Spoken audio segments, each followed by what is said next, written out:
There's a fox outside. I can hear it, rooting away through the rubbish someone has carefully left outside their home.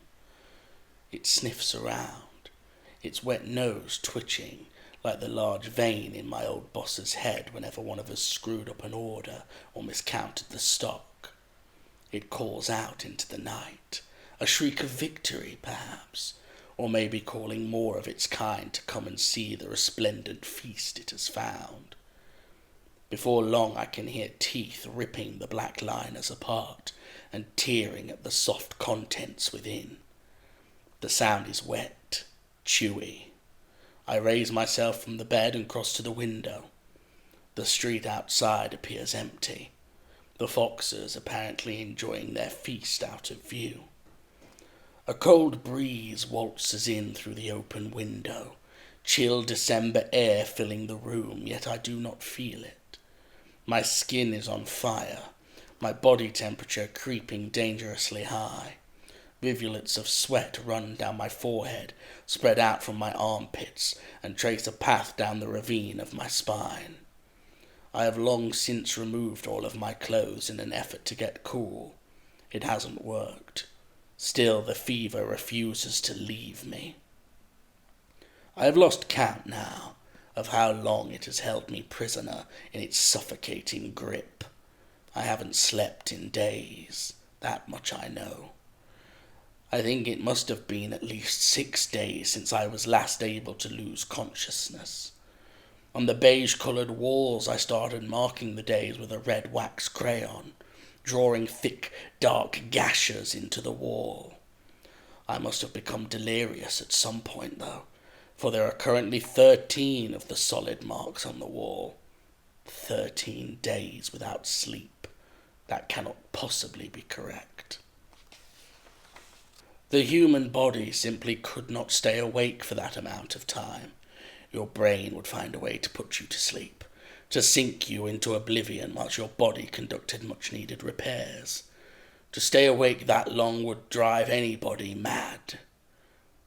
There's no way I've been awake for that length of time. I hate not being able to sleep.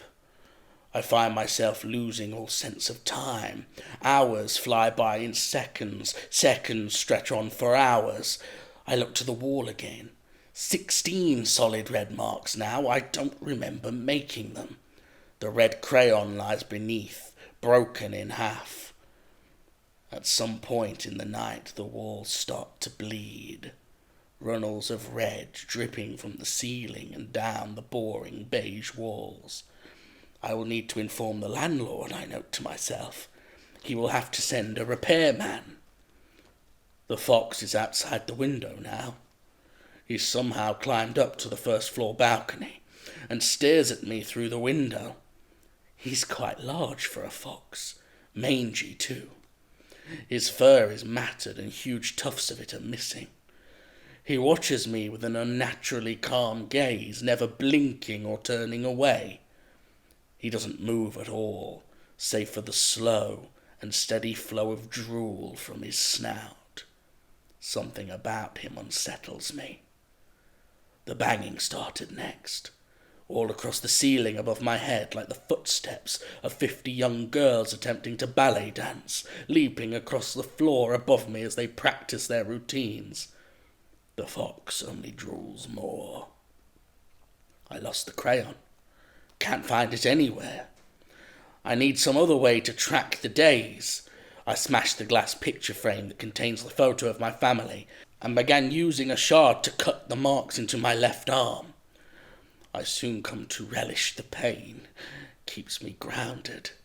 Still, keeping track of time has become hard.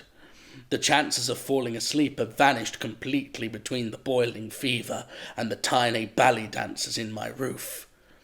I look down at my arm. 18 marks are carved there. 18 days without sleep. I begin to laugh. That can't be right. 18 days without sleep would drive a man crazy, the fox says, grinning at me. Of course, he's completely right. How could I have thought of something so crazy?